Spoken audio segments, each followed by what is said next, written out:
bantuan segera diberangkatkan. Jadi dari sini ada dua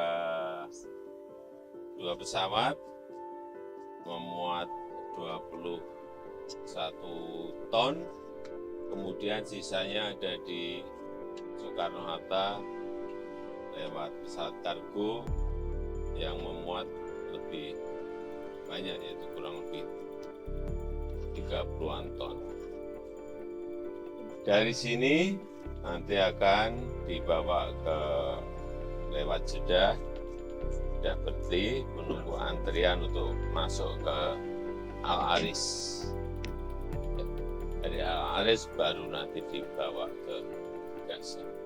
Dan juga barang-barang bantuan yang disalurkan ini adalah disesuaikan dengan kebutuhan yang ada di Gaza.